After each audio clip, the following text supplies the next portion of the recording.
हिंदी की लोकप्रिय कहानियों के चैनल में आपका स्वागत है।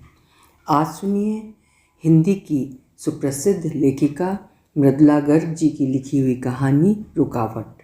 तो शुरू करें कहानी। और कितनी स्त्रियों से प्रेम रचा चुके हो? रीता ने अपना सिर और आराम से उसके कंधे पर टिकाते हुए अलसाए स्वर में पूछा। क्यों, क्या करोगी जानकर? मदन ने एक बार आंखें खोलकर दोबारा बंद करते हुए कहा, यूं ही सोच रहा हूं क्या कहूं। जो कुछ कहो सच कहो और सच के अलावा कुछ नहीं कहो। सबसे पहले मैं ये कहना चाहता हूं कि तुम्हारे जितना प्यार मैंने किसी से नहीं किया। चिकनी चुपड़ी छोड़ो और मतलब की बात कहो। तुम्हारे सिवा 3 और, कुल 4। सबसे पहले थी गीता शंकर। हम लोग कॉलेज में साथ पढ़ते थे। तब मैं एकदम अनाड़ी नौजवान रहा हूँगा। कॉलेज जाना शुरू किया था। हाँ, तुमसे बहुत मिलती थी उसकी सूरत। काफ़ी दिन हम मिलते रहे, साथ कॉफ़ी पीना, सिनेमा, सैर सपाटा, नौका विहार, यही सब। खूब रूमानी ढंग के चुंबन, फिल्मी प्रेम प्रदर्शन। फिर हम एक दूसरे से ऊब गए। धीरे धीरे मिलना जुलना बंद हो गया।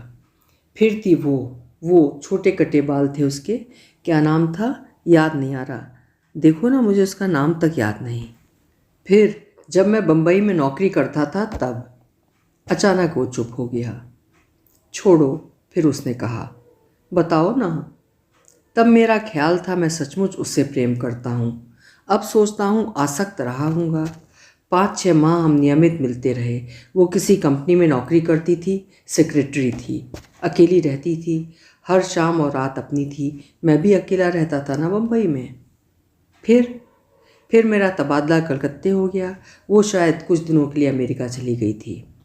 उससे शादी क्यों नहीं की तुमने? पता नहीं, यूँ ही। वैसे कोई बात नहीं उठी। हम लोग कुछ दिन साथ रहे, फिर अपनी अपनी राह पकड़ ली। चले आने के कुछ दिन बाद तक मैं उसे लेकर परेशान रहा। फिर काम धंधे में लग गया।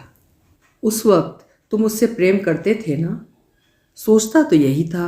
वो भी सोचती होगी, वरना इतना खुलकर नहीं मिल पाती। खैर, उसे छोड़ने से मेरा दिल नहीं टूटा। अब तो स्मृति भी धुंधली हो चुकी है। रीता को लग रहा था वो प्रेयसी से वेश्या में बदलती जा रही है। सम्मोहन की चादर हट जाए, अनुराग के संगीत में बाधा आ जाए तो बचता क्या है? बस अनावृत शरीर, उमस, पसीना और चिपचिपाहट। उस समय रीता की एक ही इच्छा थी, साड़ी को कमर पर ऊंचा खींचकर छाती को पूरा ढक ले, पल्लू भुजाओं पर डाल ले और गरिमा के साथ कमरे से बाहर निकल जाए। पर कठिनाई ये थी कि साड़ी ही नहीं, उसके सभी कपड़े कमरे में तितर बितर पड़े थे, मदन के कपड़ों से मिले जुले। शायद कुछ उसके नीचे भी दबे हों। उस समय उठकर सबको बटोरने और पहनने में गरिमा का प्रदर्शन कठिन था। एक रुकावट और थी, रीता की नज़र कमज़ोर थी। बिना चश्मा पहने कपड़े ढूंढना संभव नहीं था। नग्न देह, चश्मा पहन झुक झुक कर कपड़े टटोलना, वो काल्पनिक चित्र इतना भद्दा और हास्यास्पद था कि उसे उलझन होने लगी। वो चुपचाप लेटी रही। अच्छा बताओ, तुम ये क्यों जानना चाहती हो? मदन पूछ रहा था। यूं ही, तुम्हारे लिए इसका कितना महत्व है, शायद यही जानने के लिए। कमाल करती हो। मैंने कहा ना मैं तुमसे प्रेम करता हूँ। कलकत्ते से मेरा तबादला हो गया तो क्या हुआ? फौरन हम अलग नहीं हो रहे। अभी 15 दिन मैं यहीं हूँ, उसके बाद भी शायद मिलना हो सके।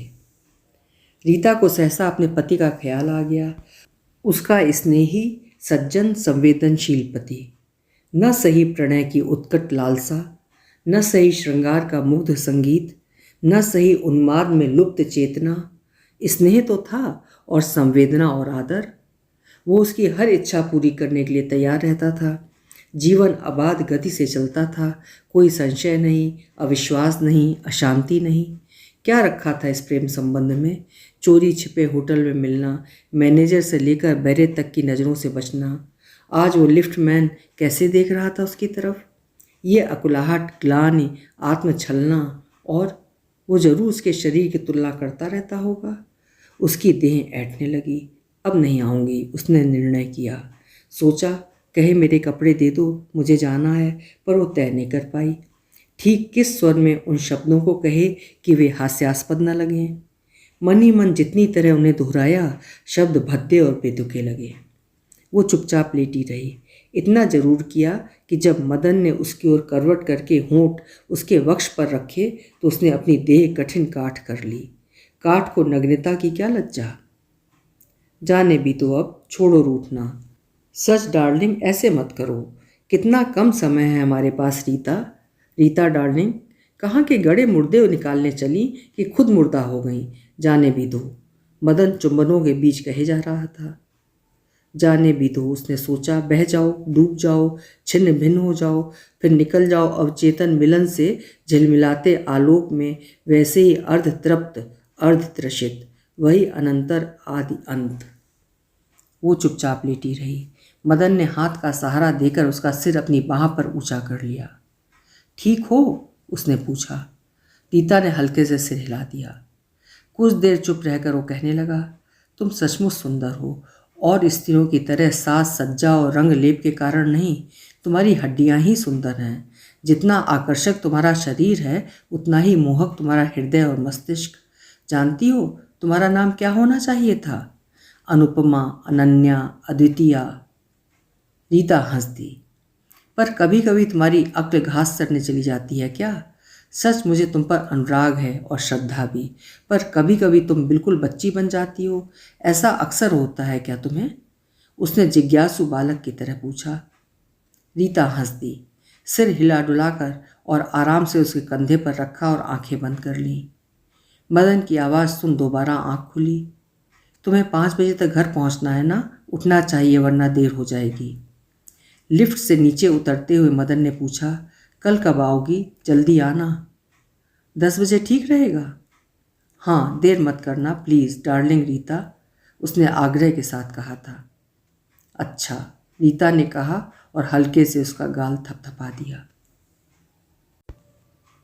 अभी आप सुन रहे थे मृदुला गर्ग जी की एक लघु कहानी रुकावट। ये कहानी 1972 में प्रकाशित हुई थी। कल फिर मिलेंगे किसी उम्दा कहानी के साथ। आपका समय शुभ हो।